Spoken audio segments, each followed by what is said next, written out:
ये श्रेष्ठता हमारी शिवपुराण नहीं कहती। शिवपुराण कहती है कि अपने बच्चों को भगवत भजन तक भेजने का प्रयास करना। जिस माता पिता के बच्चे एक लोटा जल चढ़ाने के लिए शंकर के मंदिर का दरवाजा पकड़े हैं, उस घर के बच्चे कभी अपने माँ बाप को वृद्धाश्रम का दरवाजा नहीं दिखाते हैं। उस घर के बच्चे कभी अपने माता पिता को वृद्धाश्रम का दरवाजा नहीं दिखाएंगे। जो संस्कारों से पोषित हो गया, जो संस्कारों के प्रबल बल पर आ गया, वो कभी जिंदगी में अपने माता पिता को वृद्धाश्रम का दरवाजा नहीं दिखाएगा। और तुम अंदाजा लगा कर देख लेना, यहां पर बैठे हुए ये जो 14-14, 15-15, 16-16 जजमान बैठे हैं, ये कोई कम नहीं है। किसी का हीरे का काम है तो किसी का सोने का काम है, तो किसी की चांदी के पायल बनाने की, तो किसी के चांदी के बर्तन बनाने की फैक्ट्रियां तक डली हुई हैं। ऐसे जजमान हमारे बीच में बैठे हैं। और केवल जजमान नहीं, इस पूरे 5 पंडाल 6 पंडाल में और पूरे 2 यहाँ घूम कर देखना, जितने लोग यहाँ बैठे हुए हैं, इनको जरा विचार तो करो, जरा विचार करिएगा, इनसे बात करिएगा तो इनका व्यवहार में आपको मालूम पड़ेगा। किसी की 5 दुकानें, किसी की 7 दुकानें, किसी की इतनी प्रॉपर्टी है, कोई फैक्ट्रियों का मालिक है, कोई कुछ है, फिर भी वो शंकर के चरणों में केवल दरी डालकर और एक कम्बल ओढ़कर पड़ा है और श्री शिवाय नमस्तुभ्यम भज रहा है। श्री शिवाय नमस्तुभ्यम भज रहा है। और हमें जरा सा बल मिल गया, हमें जरा सी सत्ता मिल गई, हमें जरा सा वैभव मिल गया, हमें जरा सा लोगों ने चाहना प्रारंभ कर दिया, हमें जरा सा लोगों ने कहना प्रारंभ कर दिया, वाह भैया वाह भैया वाह भैया कर कर। जब लोगों ने हमारी प्रशंसा करना प्रारंभ कर दी तो हमने सोचा हम ही सर्वश्रेष्ठ बन गए और दूसरे को नीचा दिखाने का प्रयास करने लगे। अरे इनसे सीखो, जिनके घर में 4-4 नौकर पांव की चप्पल तक उठाने के लिए हैं महाराज, जो अपनी प्लेट खुद मांझ कर भोजन कर रहे हैं, इनसे सीखना चाहिए, सीखना चाहिए। ये जितने जजमान आए रोज प्रतिदिन समीर जी से, आशीष जी से, आकाश जी से रोज कहते हैं कुछ भी करो आकाश भैया, कुछ भी करो आशीष भैया, एक कथा गुरु जी की हमको दिलाओ, एक कथा हमको दिलाओ। समीर भैया, आकाश भैया रोज कहते हैं देखो फैलारा कितना बड़ा है, कथा तो करवा लोगे, फैलारा बहुत है। तो उन्होंने कहा जब यहाँ पर भी महादेव संभाल रहा है तो वहां पर भी महादेव संभालेगा, अंतर केवल इतना। रोज प्रतिदिन एक ही बात होती है, कथा हो कथा हो कथा हो। अब विचार करिए क्या मिल रहा है। सियोर वाला महाराज तो तुमको अभी रुद्राक्ष भी नहीं दे रहा है, उसके बाद भी तुम तस से मस नहीं हो रहा है, तो ये तुम्हारा विश्वास ही तो प्रबल है, ये तुम्हारी दृढ़ता ही तो प्रबल है, तुम्हारा भरोसा ही तो प्रबल है। क्या मिल रहा है, क्या मिल रहा है? कई लोग दिखा रहे हैं कि यहाँ लोग भूखे रह रहे हैं, पानी तक नहीं मिल रहा है। अगर ये भूखे रहते और पानी नहीं मिलता तो सबसे पहले पोटला बांधकर चले जाते, फिर काहे को रहते भाई, काहे को रहते हैं यहाँ? विचार करिए, जरा सोचिए, गहन चिंतन करना। जितने लोग कथा सुन रहे हैं आस्था चैनल के माध्यम से, फेसबुक यूट्यूब के माध्यम से, एक एक व्यक्ति अपने घर में बैठकर गहन चिंतन करना, विचार करना, स्मरण करना। क्यों पड़ा है ये सियोर वाले महाराज के भरोसे पर या उनके कहने पर नहीं पड़ा है, ये कुबेर भंडारी के कहने पर और महाकाल राजा के कहने पर, शंकर कंकर की भूमि पर पड़ा है।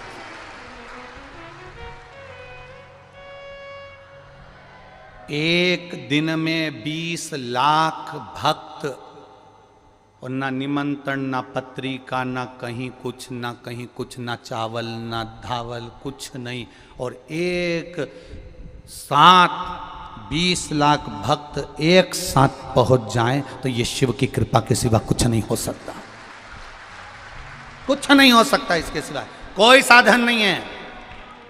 और सबसे बड़ी प्रसन्नता होना चाहिए सनातनियों को, सबसे बड़ी प्रसन्नता होना चाहिए कि एक शिव महापुराण की कथा, जब एक शिव महापुराण की कथा एक जगह पर 20 लाख सनातनियों को इकट्ठा कर सकती है तो ये भारत की भूमि भी सनातनियों से भरी पड़ी हुई है। ये भारत की भूमि भी सनातन धर्म से भरी पड़ी हुई है। केवल संत साधु सन्यासी तपस्वी साधक उपासक अपनी भक्ति को, अपनी दृढ़ता को, अपने विश्वास को प्रबल रखकर भगवान का भजन करें। हम कई बार कथाओं में कहते हैं कुछ सुधर जाए तो राष्ट्र सुधर जाएगा, कलाकार सुधर जाएं राष्ट्र सुधर जाएगा, सलाहकार सुधर जाएं राष्ट्र सुधर जाएगा, कथाकार सुधर जाएं तो राष्ट्र सुधर जाएगा। अहमता को दूर पटको, अहंकार को दूर पटको, अपनी अभिमत्ता को दूर पटको। और जब अभिमत्ता को हमने दूर पटक दिया तो आप सुधरे हो। दुनिया आपको अच्छे समझे ना समझे, आप अपने आप में अच्छा समझिए, आपकी दृष्टि श्रेष्ठ रखिए। काला चश्मा लगाओगे तो काला दिखेगा, नीला लगाओगे नीला दिखेगा, पीला लगाओगे पीला दिखेगा, जैसा लगाया वैसा दिखोगे। आप कैसे हो, सामने वाला व्यक्ति वैसा दिखता है। अपन एक उंगली किसी पर उठाते हैं तो ये 3 उंगली अपनी ओर जाती है। ए भाऊ, अपने आप को खुद को देख कि तू कैसा है। ये 3 उंगली कह रही है, अपन ने तो एक उठाई उस पर, ये 1 उंगली उस पर उठाई है, पर ये 3 अपनी ओर जाकर कह रही है कि तुम अपने आप में झांक कर देखो कि आप कैसे हो। सहजता नहीं है शिव पुराण को समझना, सहजता नहीं है मेरे महादेव को समझना। किसी देवता को इतने अपशब्द नहीं कहे गए, किसी देवता को इतनी गाली नहीं दी गई जितनी मेरे महादेव को मिली। हर पल पल में मिली, हर क्षण क्षण में मिली, हर पल पल में मिली, हर क्षण क्षण में मिली। शिवलिंग की लोग पूजन करते हैं तो लोग उसको गरण वर्णन कर देते हैं कि आप शिवलिंग की पूजन कर रहे हो, एक लिंग की पूजन कर रहे हो, एक शिवलिंग की पूजन कर रहे हो। लोग उसको गलत बताना चाहते। जितना महादेव को शब्द कहा गया किसी देवता को नहीं कहा गया, जितना महादेव को कहा उतना किसी को नहीं कहा गया। जो बोले वो महादेव को बोले कोई, क्योंकि बैकुंठ अधिपति बैकुंठ में रहते हैं, ब्रह्मा ब्रह्म लोक में रहते हैं और मेरा महादेव मृत्यु लोक में रहता है। जो मृत्यु लोक में रह रहा है सुनना उसी को पड़ता है, कोई दूसरा नहीं सुन सकता। सुनना पड़ेगा, जन्मे हो सुनने के लिए। भजन करो। औरव ऋषि की धर्म, औरव ऋषि की बेटी शमी, कांटे लगे हैं, कांटों में सराबोर है, कांटों में रह रही है, और शमी भक्ति का बल प्रबल करके बैठी है। अब कांटों में रहना, एक होती है गुलाब जामुन, एक होता है गुलाब का फूल। गुलाब के फूल में कांटे होते कि नहीं होते? अरे बोलो तो जीजियो, होते ना। गुलाब का फूल और गुलाब जामुन, किसी से जाके पूछना इन दोनों की राशि कौन सी है, एक ही राशि निकलेगी। गुलाब के फूल की भी राशि एक है और गुलाब जामुन की राशि भी एक है। दोनों को देखिए, गुलाब जामुन मावे की बनती है, खोए की बनती है, घी घी में रहती है, यूं घुमाओ तो हाथ में घी आ जाता है। और घी की गुलाब जामुन घी में तला रही है और घी में से निकलकर चाशनी में जा रही है। कितनी जोरदार किस्मत लेके आई रे तू गुलाब जामुन, कितनी जोरदार। घी में सराबोर मली, घी में छोड़ी, चारी निकाला और चाशनी में चली गई। कितनी जोरदार किस्मत लेकर आई है। और वो गुलाब का फूल कांटों में पैदा होता है, कांटों में बड़ा होता है, कांटों में जन्म लेता है, कांटों में मुरझा जाता है। वो गुलाब का फूल कांटों से टूट जाता है। दोनों में, दोनों की राशि एक है, दोनों में कितना अंतर है। एक घी में सराबोर है, निकलने के बाद चाशनी में सराबोर है, और दूसरा कांटों में सराबोर है। बस अंतर एक है, गुलाब जामुन घी में रहती है, निकलकर चाशनी में जाती है, और चाशनी में से निकलकर मुख में जाती है, और बाद में वो भ्रष्टा में चली जाती है। और गुलाब का फूल कांटों से निकलकर मेरे महादेव के चरणों में चला जाता है। दोनों में अंतर है। गुलाब जामुन चाशनी में तरबतर है, गुलाब जामुन घी में तरबतर है। गुलाब जामुन अपने रंग में तरबतर है, पर खाने के बाद भ्रष्टा में चली जाती है। और गुलाब का फूल कांटों में रहने के बाद, टूटने के बाद मेरे महादेव के चरणों में, मेरे राम और कृष्ण के चरणों में चला जाता है। भक्त ऐसा ही होता है। दुनिया के लोग इस पर गाली देंगे, अपशब्द कहेंगे, कांटे देंगे, और वो कांटों में पनपता जाएगा, पनपता जाएगा। और वो गुलाब का फूल टूटने के बाद फिर मेरे महादेव के चरणों में अपने आप चला जाएगा। होता है। कहे कहे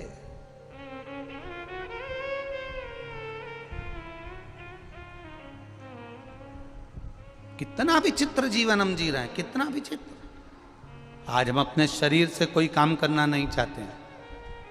वो तो आप लोग शिव महापुराण की कथा में यहाँ आए हो तो इतना चल भी रहे हो कि यहाँ से जाओगे तो वहाँ इतनी दूर जाके भोजन करोगे, न पानी पियोगे, फिर जाओगे न बॉटल लेकर फिर पानी भर के लाओगे। ये तो तुम इतना चल रहे हो, नहीं तो तुम्हारे घर में तो बस remote, handset, dinner set, half set और आदमी अपसेट, इसके सिवाय कुछ नहीं है।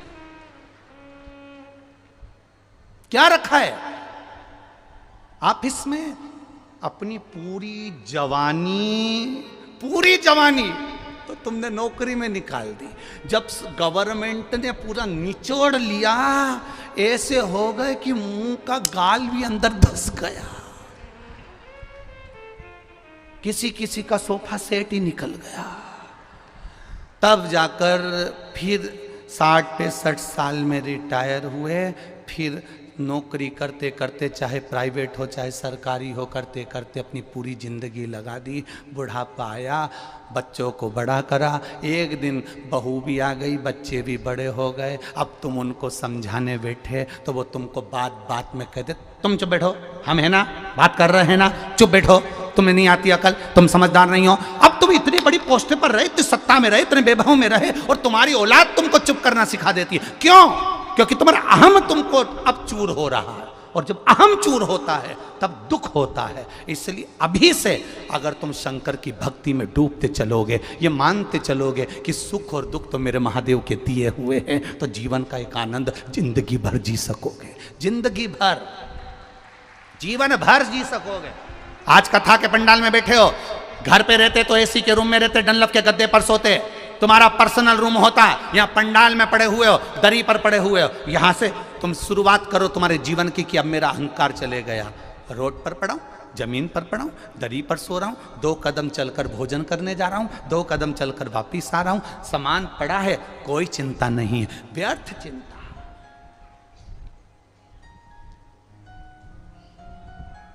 एक सन्यासी में और एक गृहस्थी में एक अंतर सबसे बड़ा होता है। एक संत ट्रेन में सफर कर रहे थे, खूब सोने की रकम मकम पहने थे संत, खूब जोरदार। अगले स्टेशन पर वो एक सेठ जी चढ़ गए, बहुत सारा सामान, बहुत सारा, 2 बैग इधर ट्रेन के नीचे डाल दिए, 2 बैग इधर ट्रेन के नीचे डाल दिए, सीटों के नीचे, और सेठ जी अपनी बढ़िया जोरदार आराम से बैठ गए। अब उन्होंने मन में सोचा, सेठ जी ने, बताओ महाराज को तो देखो कितना सोना वोना पहन के बैठे, महाराजों को एसी के डब्बे में जाने की क्या जरूरत। तो सेठ जी ने तुरंत कह दिया, प्रणाम महाराज। महाराज जी बोले, प्रणाम भैया जी। कहाँ से आ रहे हो? बस हरिद्वार से आ रहे भैया जी। कहाँ जा रहे हो? प्रयागराज जा रहे भैया जी। अच्छा, आप कहाँ जा रहे हो? बस हम भी प्रयागराज ही जा रहे हैं। अच्छा, ठीक है, बैठो। सेठ जी बैठ गए। अब सेठ जी को तो बस वो महाराज, इतना एसी का डब्बा, फर्स्ट क्लास, इतना ठाट, चिंता, टेंशन। अब सेठ जी ने कहा, महाराज जी ये सब कुछ तो व्यर्थ है आपके लिए, क्योंकि आप तो संत हो। अगर आप इतना जोड़कर चलोगे तो फिर संत में और सेठ में क्या अंतर होगा? क्या अंतर होगा? ये तो व्यर्थ है, व्यर्थ। ये तो व्यर्थता है ना। अब कहा, स्मरण किया, देखा, ये तो व्यर्थता है। सेठ जी ने कहा, नहीं, व्यर्थता नहीं है, तुम में और हम में बहुत अंतर है। आप कह रहे हो आप में और हम में कोई अंतर नहीं है? बहुत अंतर है, बहुत अंतर, बहुत अंतर। क्या अंतर है? संत ने कहा, संत कुछ भी सामग्री 1 मिनट में छोड़ सकता है, कुछ भी सामग्री 1 मिनट में छोड़ सकता है। मन के सुकून के बच्चे थोड़ा सा जाकर देखिए। अब संत 1 मिनट में छोड़ सकता है, संत 1 मिनट में छोड़ सकता है। और महाराज धन वैभव की सत्ता में हम नहीं छोड़ पाते, ऐसा हो नहीं सकता। उन्होंने कहा हम करके बता सकते हैं। अगला स्टेशन आया, संत भी उतरे, सेठ जी भी उतरे, दोनों नीचे उतर गए। और जब दोनों नीचे उतरे, उतरते से जैसे ही दोनों उतरे बात करने लगे, ट्रेन चलने लगी, ट्रेन चलने लगी तो सेठ जी का हाथ संत ने पकड़ लिया, छोड़ नहीं रहा। सेठ जी का हाथ संत ने पकड़ा, छोड़ नहीं रहा। बहुत प्रयास करा गया पर नहीं छूटता, बहुत प्रयास करा, नहीं छूटा। और जब नहीं छूटा, ट्रेन निकलने लगी, ट्रेन जाने लगी। सेठ जी कहने लगे मेरा सामान भरा पड़ा हुआ है। इतने में संत ने कहा सामान तो हमारा भी रखा हुआ है, बस तुम में और हम में यही अंतर है, हम एक क्षण में छोड़ना जानते हैं और तुम जिंदगी भर जोड़ना जानते हो। संत, साधु, सन्यासी, तपस्वी, साधक, उपासक ये मानकर चलता है कि सर्वस्वता कुछ नहीं, सब नष्ट। महाराज खाली न जाता कोई दर से तुम्हारे, खाली न जाता कोई दर से तुम्हारे, मैं भी खड़ा हूँ नन्ही बाहें पसारे, मैं भी खड़ी हूँ नन्ही बाहें पसारे, अपने हृदय लगा लो, लगा लो, गिरा जा रहा हूँ, उठा लो, उठा लो, प्रभु अपने दर से अब तो न टालो, गिरा जा रहा हूँ, उठा लो, उठा लो। एक बार आप इस लाइन को प्रेम से गुनगुनाइए। खाली दर से खाली न जाता कोई दर से, मैं भी खड़ी हूँ नन्ही बाहें पसारे, अपने हृदय से लगा लो, लगा लो, गिरा जा रहा हूँ, उठा लो, उठा। प्रभु अपने दर से अब तो न टालो, गिरा जा रहा हूँ, उठा लो। भगवान शिव की कथा कह रही है, ओगरदानी का चरित्र कह रहा है, शिव महापुराण कह रही है। आपका विश्वास जब जागृत होगा, आपका भरोसा जब प्रबल होगा, आपकी दृढ़ता जब प्रबल होगी और आपके भरोसे के साथ में आपका विश्वास जब दृढ़ होगा, तब आपको कहीं जाने की जरूरत नहीं पड़ेगी। महादेव स्वयं आपको ढूंढता हुआ आपके पास आ जाए। ये आपका विश्वास प्रबल होना चाहिए, दृढ़ होना चाहिए, भरोसा प्रबल होना चाहिए, दृढ़ होना चाहिए। विश्वास पक्का करें, भरोसा दृढ़ करें और उस भरोसे पर जीना प्रारंभ करें। उस भरोसे शंभु शरणे पड़ी मांगू घड़ी रे घड़ी, दुख काटो दया करी दर्शन। शिव तत्व कह रहा है महाराज, भगवान शंकर का गुणगान कह रहा है।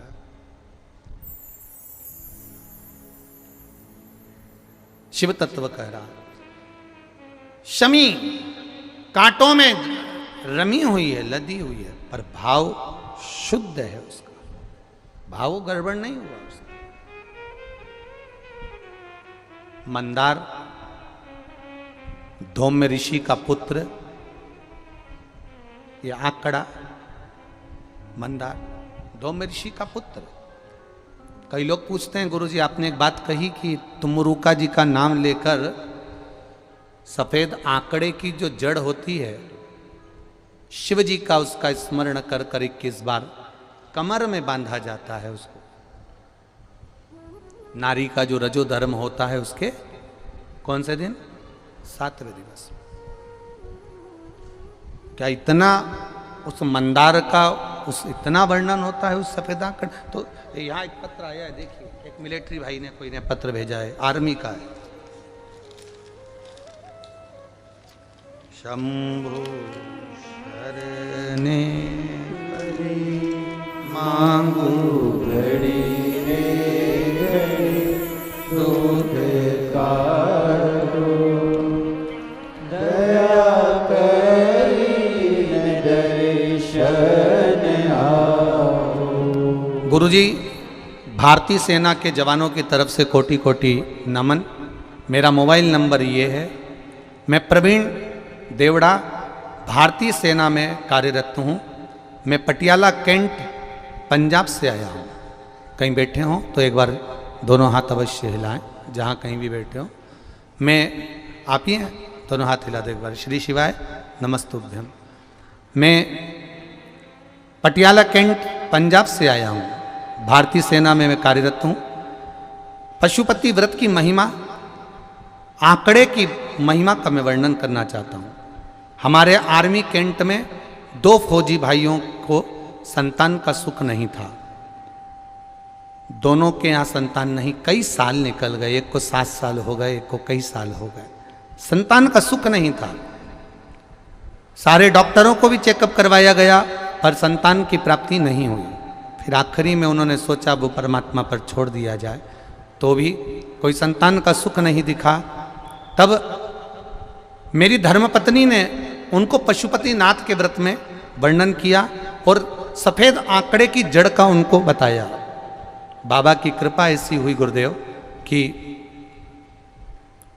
वो बंगाल के रहने वाले, पर भगवान की कृपा से वो सफेद आंकड़े की जड़ और पशुपति व्रत से, बाबा की कृपा से उनके यहाँ कई सालों के बाद संतान सुख की प्राप्ति हुई है। मैंने मेरे दोस्त का फोटो भी लगाया है, फौजी भाई का, और उसके घर में जो संतान हुई उसका भी फोटो लगाया है। दोनों के फोटो उन्होंने लगाए, दोनों। आप आस्था चैनल के माध्यम से, एलईडी के माध्यम से भी देख सकते। बैठिए। श्री शिवाय नमस्तुभ्यम। शिव तत्व इसी को कहते हैं। ये औघड़ी है।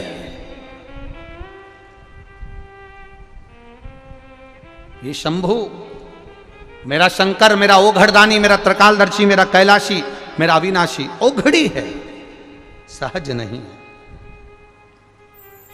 बस आपका विश्वास, और जितना प्रबल विश्वास होगा